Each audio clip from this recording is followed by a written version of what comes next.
Now we have Mr. Michael Bina, Managing Director of Relisuco Renewable Energy Limited, to give a speech on the latest technology development in solar.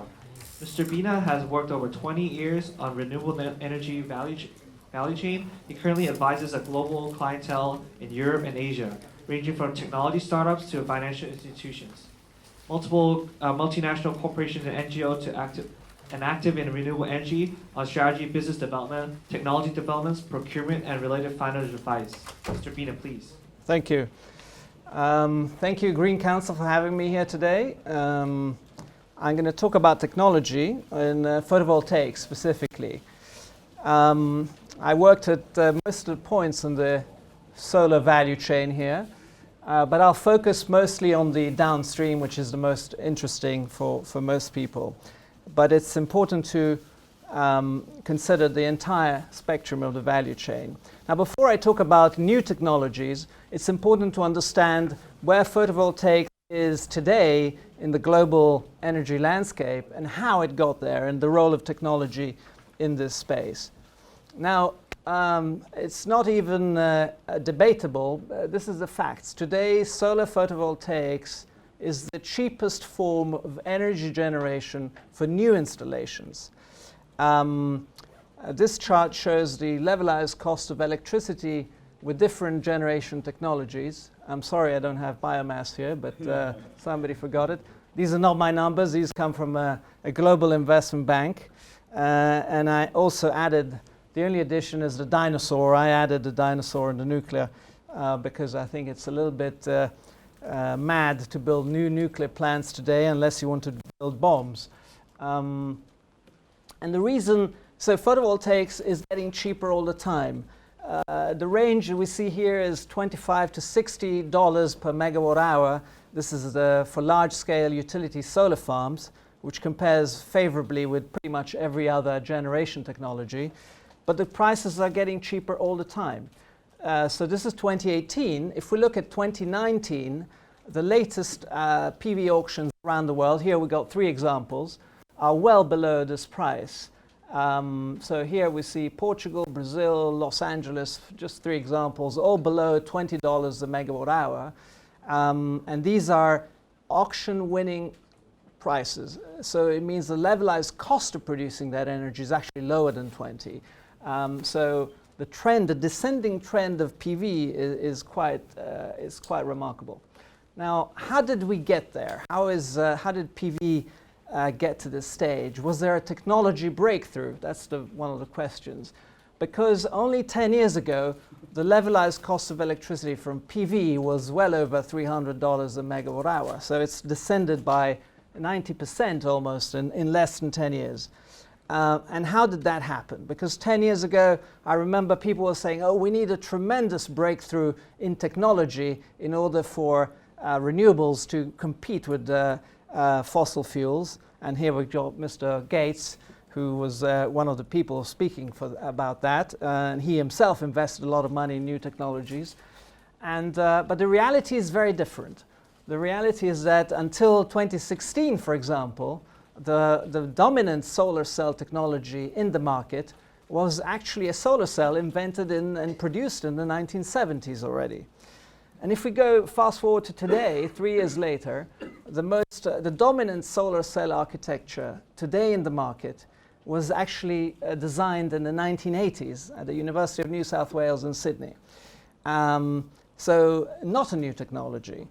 And in fact, the new technology has a glittering lure in our world. You know, we think technology can solve all our problems, which is partly true, but it's not the only factor.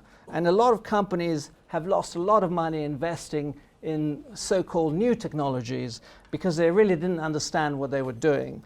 And we got big names in there as well. So we haven't had a real technology breakthrough. So how did this happen? How did solar go from $350 a megawatt hour to 25 and below? Well, there were 3 ingredients. One was 40-year-old technologies, which of course have been improved gradually, but fundamentally the same. They were open. The patents had expired by then, by the 1990s. Open, a bit like Linux, you know, open software. That's an analogy. And then we had a market, and the European Union countries started subsidizing solar photovoltaics in the early 2000s, creating the first demand, the large-scale demand. And finally, the last ingredient was China. Chinese companies started getting into solar in the early 2000s, and it was very much a private sector movement. It wasn't mandated by the central government.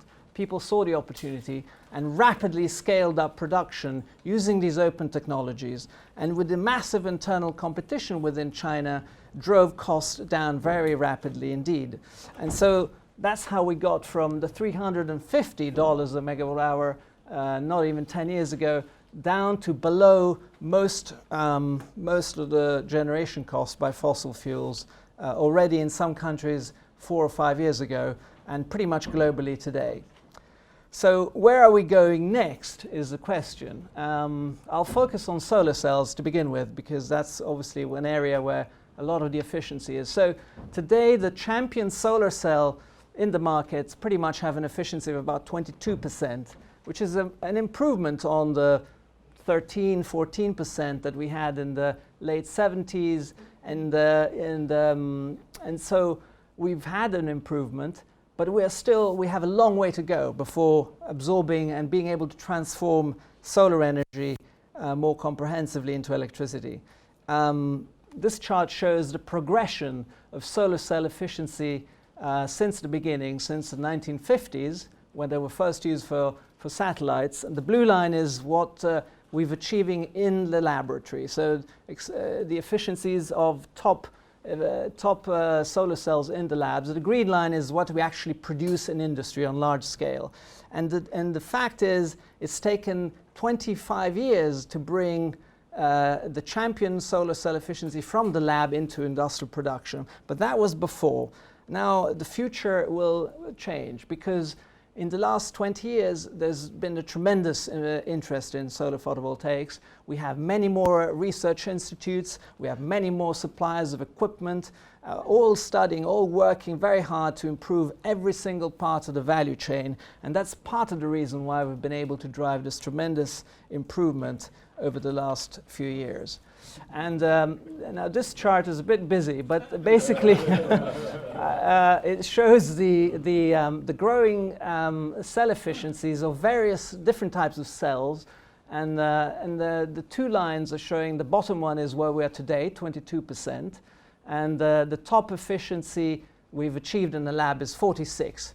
So basically this says we know how to do it. It's not a secret. High efficiency in solar photovoltaics is not a secret. We know how to do it, but it's a hard problem to go from the lab to to industrial scale production, because a solar panel needs to last 20 years. It needs to produce electricity for many, many years reliably and stably. And so proving that robustness is challenging. But we're getting there. So, as I said before, the current solar cell in the market, it was designed in the 1980s. Where are we going next?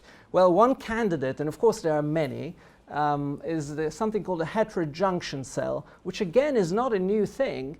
It was designed, it was conceived in the 1970s. It was entered a massive industrial scale production in the late 90s by Sanyo and later Panasonic.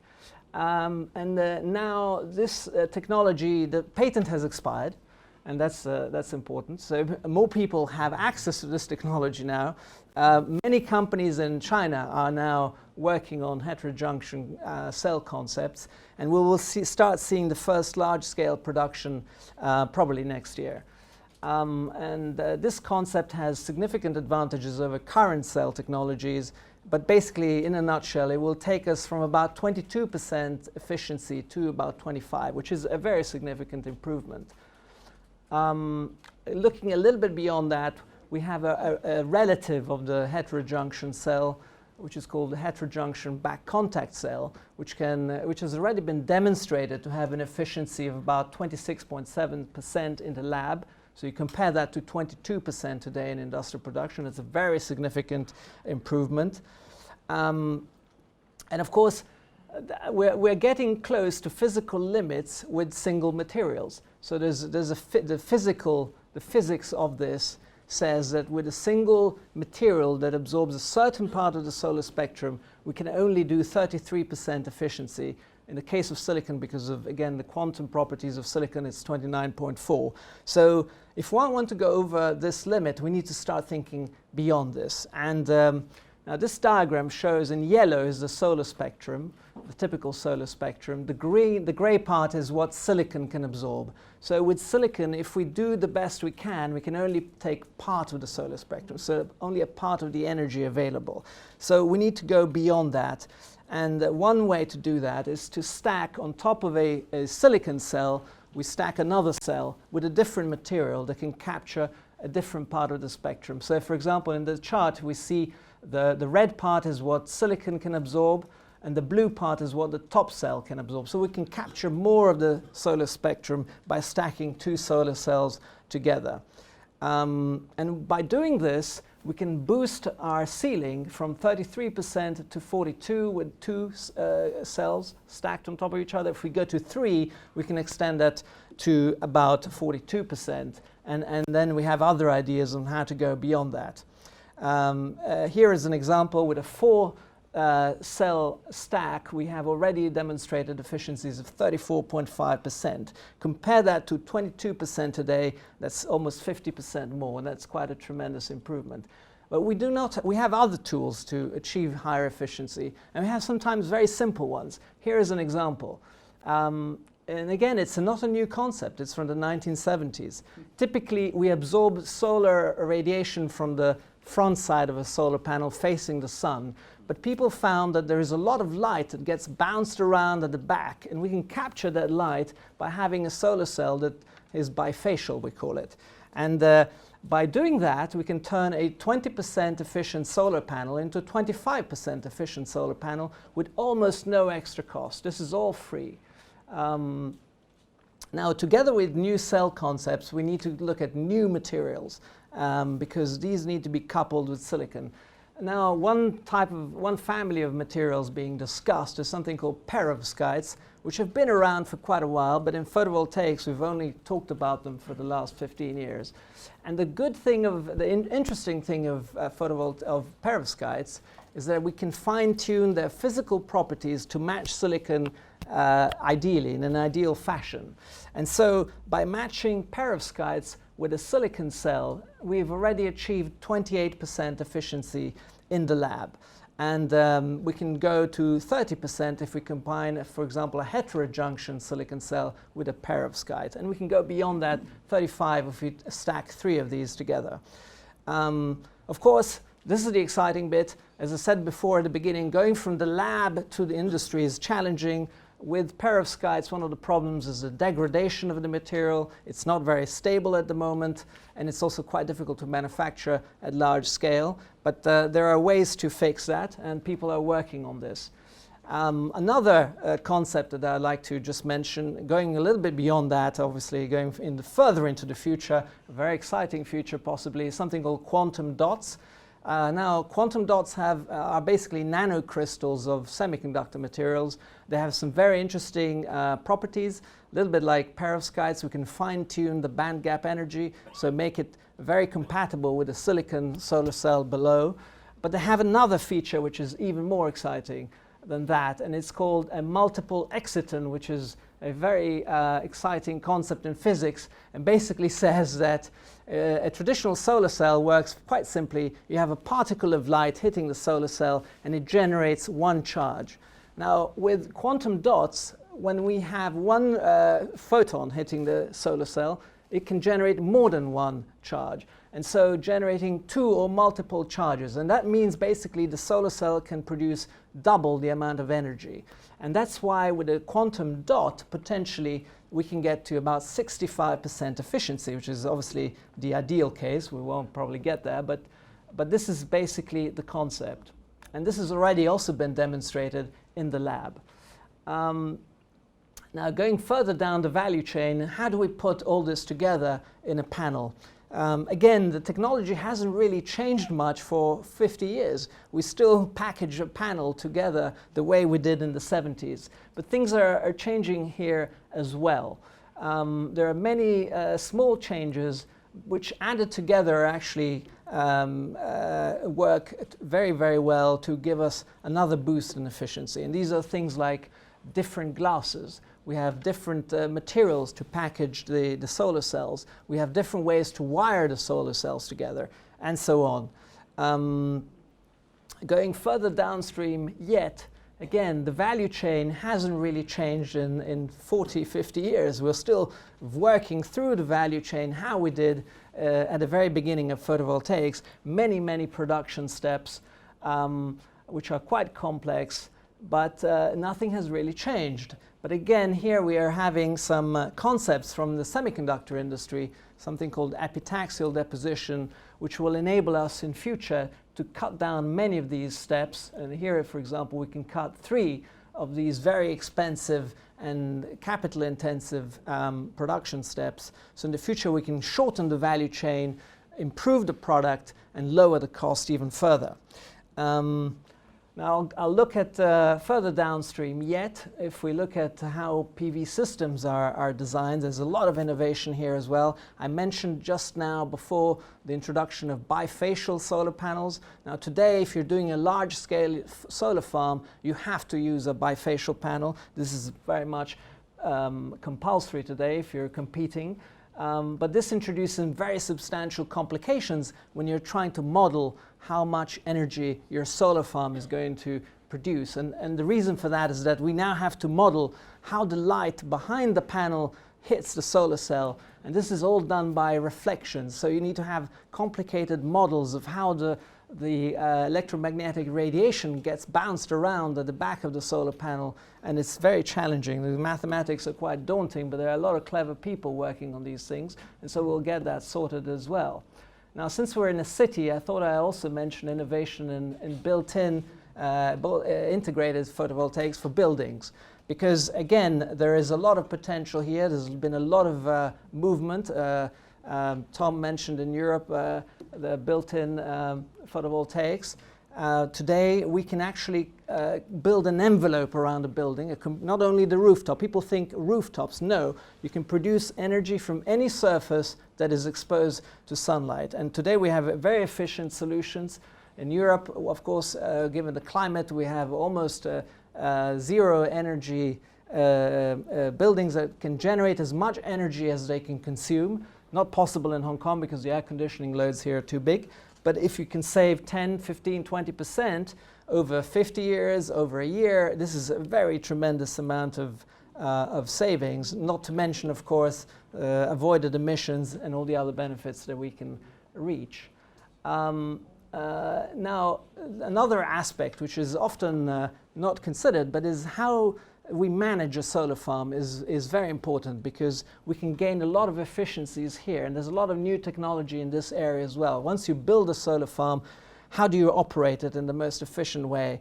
Well, now we have a lot of sensors around the solar farm, and coupled with weather stations, we can gather a lot of information about how the solar farm performs. We have drones flying over solar farms, taking infrared pictures of the solar panels, and they can spot the potential problem areas using data mining. We have machine learning algorithms, so support vector machines and other algorithms that churn through all this data which is generated all the time, and they can predict when an area of the solar farm is about to fail. And so the engineer can go there, replace a solar panel or replace an inverter so that your solar farm can produce as much energy as it can all the time.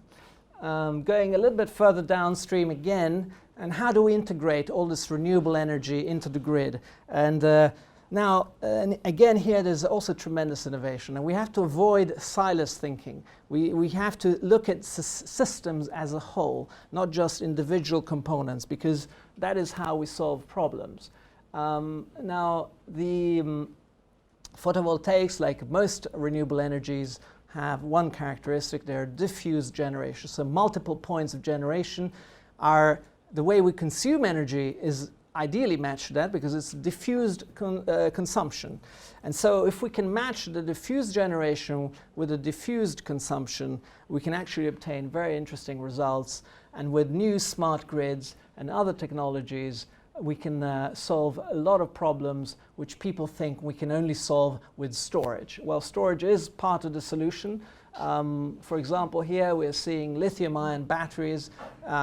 This is the dominant chemistry in storage today, likely to remain the dominant chemistry because of automotive is investing heavily in lithium-ion. We're seeing tremendous reduction in the cost of lithium-ion batteries. This is forecast to change, to continue in the next few years.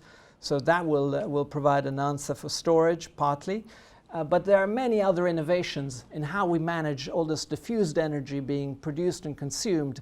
And one example, I know it's very popular to talk about blockchain these days. I thought I'd bring an example. Even in energy, blockchain is now very much talked about.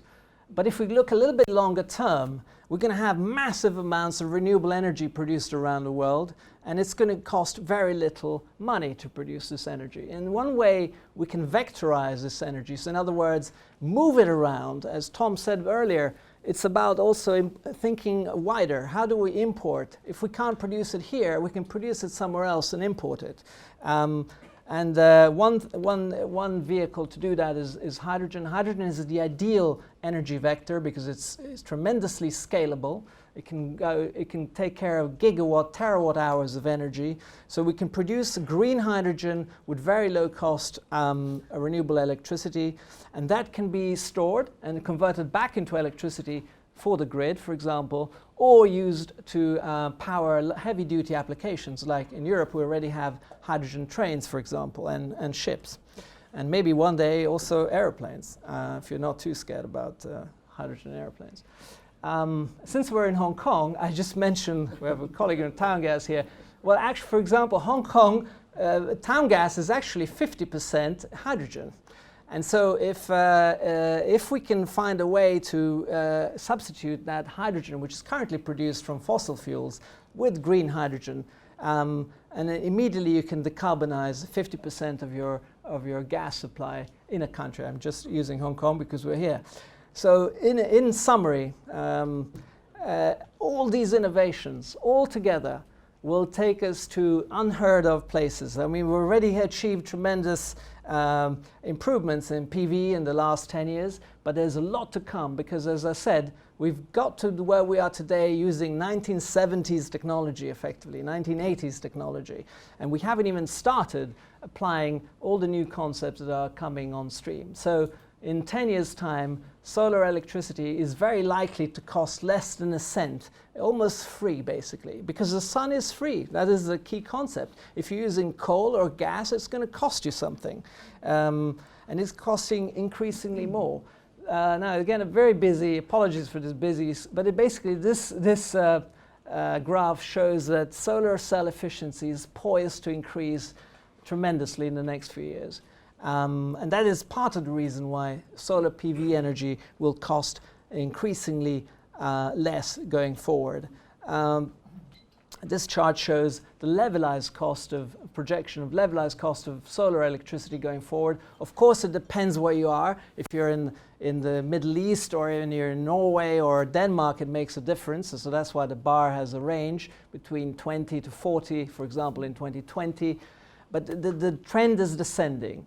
And we're going to get to probably most likely $5 a megawatt hour. That's less than 5 cents a kilowatt hour of levelized cost of electricity by 2030. Whilst fossil fuel generation, on the other hand, will get more and more expensive. I mean, natural gas, people talk about natural gas a lot here in Hong Kong, but the variability in the cost of natural gas is very high, and it's poised to increase, if it isn't even regulated out of business. And so hopefully in future, we don't have to look at our feet for energy, but hopefully look a little bit higher up and be the better off for it. Thank you very much.